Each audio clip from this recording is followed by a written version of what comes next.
welcome back to Up the Villa podcast. We've got a very busy day/weekend in front of us. We have on this episode our match preview, predicted lineup, score predictions, and a Hibs reflection as well. So this is a jam-packed episode all in one. We will be going live at 1:15 on Friday, which is the draw for the Europa Conference League group stage. So join us for that later on as well.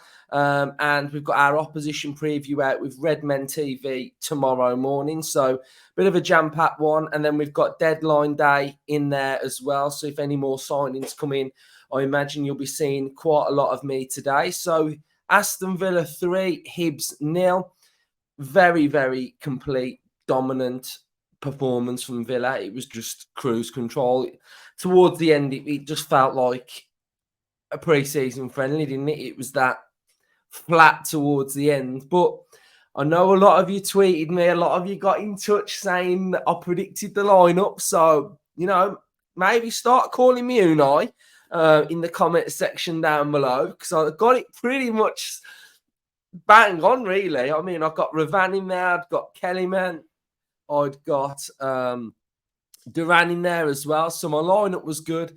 And I was just really pleased with the three of them. And I think that's exactly the positives that I take from the game last night. We played some youngsters, and with the structure of the first teamers like Louise, like Kamara, Tielemans, it enabled Ravan, Kellyman and Duran to look really good in that side. And that's, for me, what I want to see from the youth players that come into the side. We don't want to pin all of our hopes on the young players. We don't want to say, oh my God, Duran's got to bag all the goals.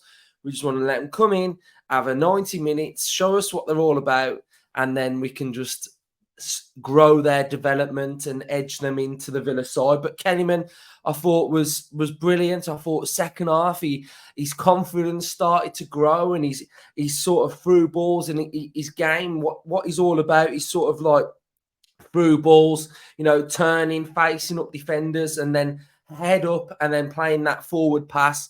And towards the end, he really was able to start to do that. And his assist for Bailey as well was brilliant. That's what he's all about as well. So big up to Kellyman. Absolutely love him. I think he's fantastic, and so good to see, like a young kid watching him at Bodymore, and then he's in front of 39,000 Villa fans. So fair play. Took his chance nicely.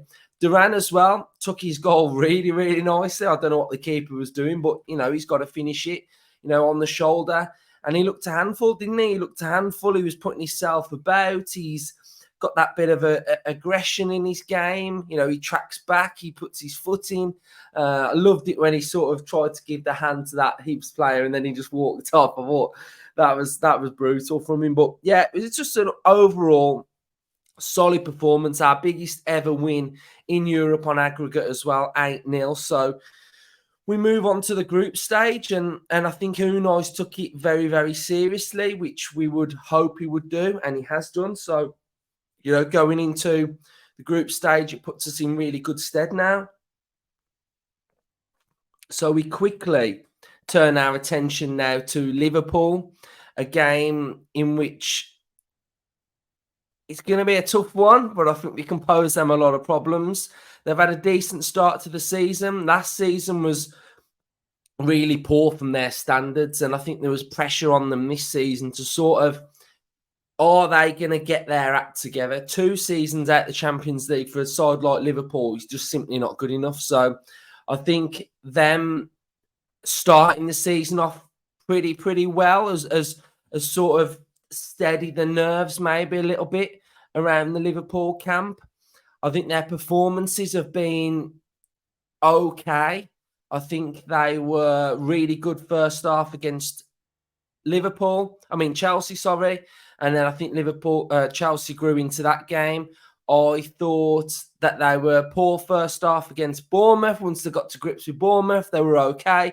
And then against Newcastle, there was that fantastic comeback. So I think their performances, they haven't been at sort of, say, 100%. They haven't been bang at it for the whole 90.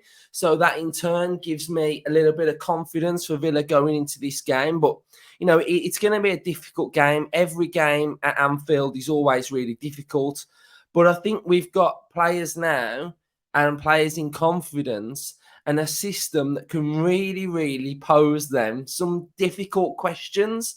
And it's whether they've got the answers for our questions. So if we just have a little look at the tail of the tape, how we have been performing in recent years, recent times. We'll have a little look at the numbers as well, and then we'll go into the predicted lineup as well. So we have got here then, so we've played each other 56 times. Liverpool have won 32. Aston Villa have won 13. We've got 6 away wins, and they've got 16 home wins. Our last couple of games, that 7-1 is unfortunately not in recent memory anymore. So we lost 2-1 on 10th of May. We lost 3-1 at home on Boxing Day last season. And then we had that 1-1 draw towards the end of the season. This was their lineup against Newcastle. So they went with Trent, Matic, Van Dijk, Robertson, Alisson, McAllister, Endo, Szoboszlai, Salah, Gakpo, and Luis Diaz. You can see here, this was the shot XG by the minute. So Newcastle were pretty dominant, to be fair. Match dominance by expected threat. You've got Newcastle at the top, Liverpool at the bottom, albeit this was against 10 men as well. This was the Newcastle average position, so pretty standard from Newcastle. Very combative, energetic, very aggressive. Trippier going forward a little bit. And then their midfield looking quite compact and offering width out wide with Gordon as well, who Gordon had a really good game. You can see that this was the average passing network from Newcastle as well, and it shows average positions as well, of Gordon being quite high, Almiron being high, Isak being the focal point, and that sort of that right-hand side being the main outlet with Trippier, Guimaraes, Tonali. So it looked like they're really focused on the Liverpool left-hand side. You can see that this was the Liverpool average position. Don't read too much into this because it was with 10 men as well. So I imagine that they're sitting a little bit lower as well. But you can see what they're kind of trying to do. Trent going forward, Trent going into midfield, and their midfield three, and they play in a 4-3-3. And this was the Liverpool passing network. So you can see Endo, Szoboszlai, McAllister all together in that three. A lack of width in this game, should we say? Maybe that's due to being down to 10 men. But as you can see, where we are going to touch on in a minute, those spaces in that back line. We will get onto that, don't you worry. This was the Liverpool goal towards the end of the game, where Núñez is stretching the Liverpool back line. You can see he's breaking through the lines. What a finish this was. I can't tell you how many times I watched it. It was just like poetry in motion, the ball and the finish, and then just the Newcastle tears. It was just a great moment to watch. This was an area where Newcastle posed them a lot of problems when it was 11v11. Gordon in behind. So tactic maybe Villa can employ. Look at where Trent is scrambling around. So this was the Gordon goal. And then again, you can see another shot of the Newcastle attack. Sort of, there's quite a bit of space. Liverpool's midfield three are quite narrow, and they just really can't live with those runners in behind. And that is with Van Dijk in the side as well. So what do I think of the game? How do I think it's going to play out? I think it's going to be about moments. I think it's going to be about moments for Villa. Can we strike at the right moment? And I think we've got now players that can do so, such as Diaby. I actually think Diaby's going to really announce himself on the Premier League scene in this game. I've just got a feeling for Diaby. Diaby was rested against Hibs, and all week I've just thought this is Diaby's game. This is Diaby's announcement game. So yeah, it's going to be difficult. But I think if we take our chances, with Villa, we're going to have a plan. We're going to have we're going to have Unai's tactics before the game. So I think if we can implement Unai's tactics, then we'll get joy in this game. Like Matty Cash said after the Burnley game, if we follow the plan, he predicts what's going to happen before the game, execute the plan, we win the game. So, we've got nothing to fear going to Anfield. Absolutely nothing to fear. They're not the Liverpool of old. They're still in transition. You're able to create chances against them. We'll get into the Liverpool side in a second as well. But so I'm going to predict my team. I think Martinez hopefully can come back into this game. I think missing out on the Hibs game, you don't want to see him on the bench against Hibs. Just let him sit it out, precaution. Hopefully he can be back in this game. My back line is going to be Luca Dean. We're going with Pau. We're going with Carlos. And we are going with Konsa. This is, for me, the back line. And I think these are the games where this back line now can really start to impose itself on the ball in difficult places.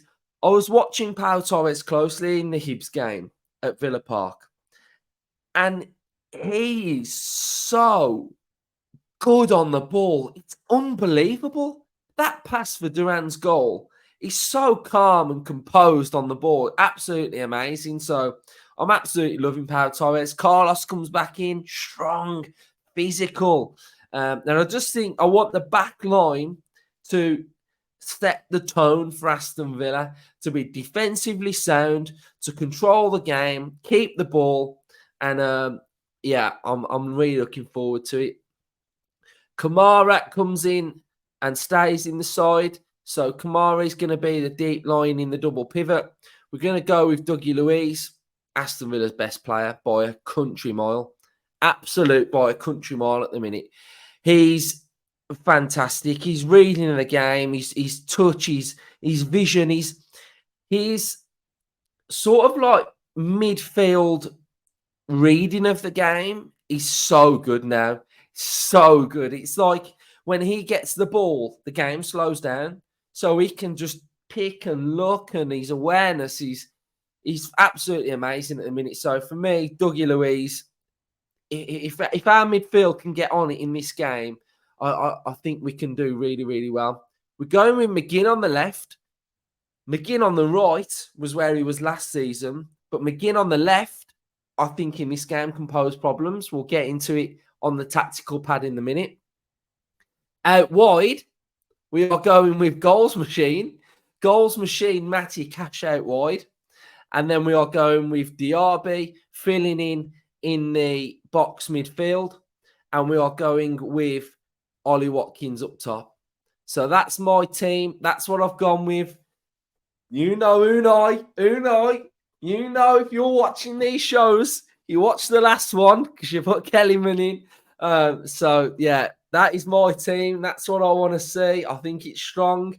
I think it can pose them problems, which is something that we want. So if we now go to the tactical pad and have a little bit more of an in-depth look at what we can expect from the game. So tactical pad time. Let's go. So we are going to move this here. Get rid of that.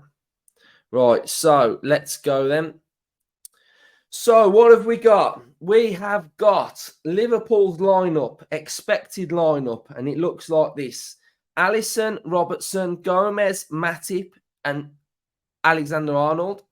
Endo in the deepest line midfield. They've got Szoboszlai, McAllister, and then they've got Salah, and I'm expecting Nunes to come back in and Luis Diaz. So it's a 4-3-3 in essence. What are Liverpool trying to do? Liverpool are trying to do something a little bit like Man City, a little bit like Villa, a little bit like Arsenal, but a lot of teams are having a bit of a mare with this. Arsenal are having a bit of a problem by putting Partey at right back and putting him in midfield. Liverpool's is looking okay, but if you look at they're getting stretched in games, they're making a couple of rash challenges. It doesn't look fully functioning. up steps fully functioning Aston Villa. So what are they trying to do? They're trying to do this. This is what they want to do. They want they want Alec Trent into central midfield to make up a back three. So in essence, it makes up a 3-2-2-3. They also have a diamond in midfield as well, with the Endo, Szoboszlai, Nunes, McAllister. And they're looking to get the ball forward quickly to Diaz, Nunes, and Salah. And they want that sort of midfield dominance, territorial dominance, with Alexander drifting into this area. And with the ball, that's how they want to play. Problems, I think, for Liverpool, and this is why I picked the Villa lineup to look like this, is unlike last season at Anfield, where I really wanted McGinn to be on Alexander, and he wasn't because McGinn played on the opposite side. This season, we've got McGinn in that area anyway. So this is McGinn's position anyway now. And I think McGinn in and around Alexander-Arnold, nicking the ball, or maybe if it's a Luiz that comes in there and nicks the ball, if we can nick the ball up higher up the pitch against Liverpool, we will get a lot of joy.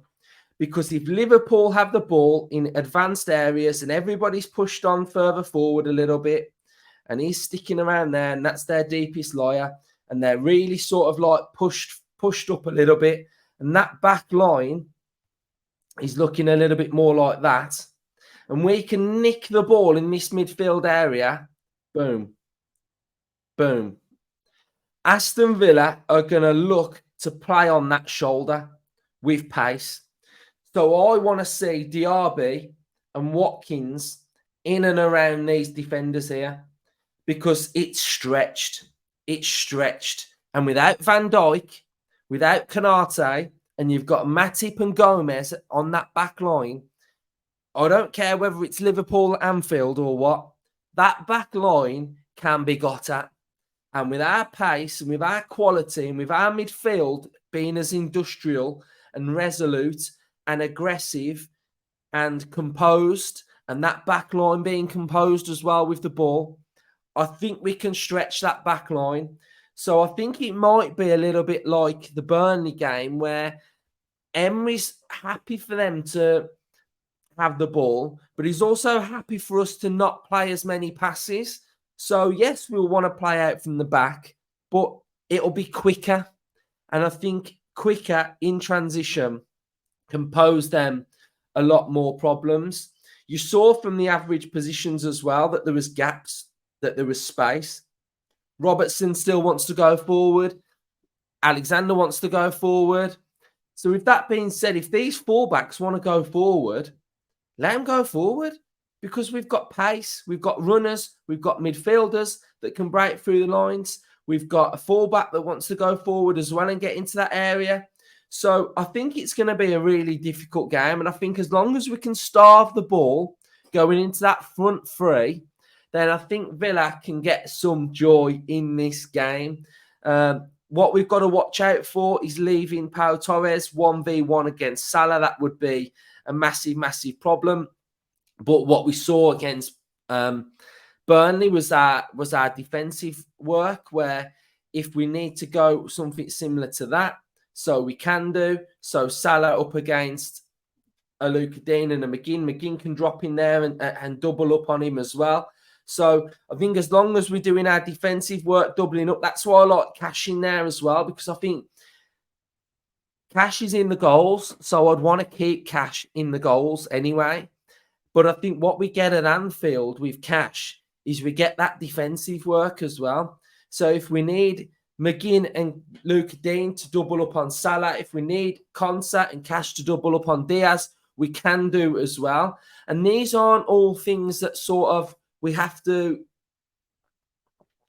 be like, oh, because it's Liverpool, this is what we do. This is how we play anyway. So our system is a fully functioning system. There may be times where we have to drop into something a little bit like this. So where we go into that back line and we've got sort of like the wingers tucking in and helping support the defenders. And then we've got that 3 block and that 1. We do revert to that sort of shape at times as well. And, I see us just pressing in that 4-4-2 shape anyway. So when we haven't got the ball, I imagine we'll be pressing Liverpool in that 4-4-2 shape. Important runs from Watkins, important runs from Diaby, so that the press looks better as well. So I think as long as we can get a grip on the game in midfield, I think as long as we can do that, I have no doubts we will pose them problems. That midfield three of Szoboszlai, McAllister and Endo, it's playing well, it's doing well, but this Endo dude here, if you've got to look at their summer recruitment, it's not Bellingham, it's not Lavia, it's not Caicedo. Liverpool have had a real problem this summer with their recruitment, and he's literally like fourth choice. So I hope that we can really put him under some pressure. Yes, it'll be a difficult game, but we're a good team. We're a good team, and we're not going to go there just to defend, just to sit back, just to do something that we don't normally do. We've got really good attributes how we play, with our build-up, with our threat. So really looking forward to it, and I think it's going to be a really good game. So you've had your match preview. You have had your predicted lineup. Let's go now and take a little look at our predictions for this coming weekend. Normally we do this show as sort of, we do all of our shows as standalone shows, but because of time-wise, we just can't get all 3 in 2 days. So for the players that are playing this, and if you do want to play it, then go ahead to our website, upthevillapodcast.co.uk, social hub, and go on score predictions. We have our leaderboard with over, let me just log in. We have a leaderboard with over 500 people in it as well. So, we've got a leaderboard with over 500 people in, and it's looking quite good so far. Everybody seems to be really enjoying it. So, let's have a look then. We'll have a look at the leaderboard. So the leaderboard looks like this at the minute. There are absolutely hundreds of you, and there's loads of you on like the same point. So there's got to be over 500 of you in here, because there's like people on 331, 331, 331. So when this sort of adds out and balances itself out, so I am 6th at the minute. So for this week, I have gone with West Ham 2-0 against Luton. I've gone with Sheffield United 1-0 against Everton. Brentford 1-1 Bournemouth. 2-0 to Spurs against Burnley. So Burnley won't have any points after 3 games. Chelsea 2-1. City 4-0. Brighton, I've gone bold, 3-0 against Newcastle. I've gone Palace 2-0 against Wolves. Villa 2-1 against Liverpool. And Arsenal 3-1 against United. So those are my picks. If you want to hear me going into a little bit more detail on those predictions, check out my Luke Robinson channel, and I've gone through all of the games in more detail over there as well, just because of time wise as well. So that's us done. Hibs roundup, match preview, predicted lineup, a little bit of a tactical analysis as well, and then our predictions. So hopefully you've all enjoyed the episode. We've got opposition preview out tomorrow, and then we're going live at 1:15 today for the draw of the Europa Conference League. And then we'll hopefully have signings coming in as well. So busy day, up the Villa. I'll speak to you all soon.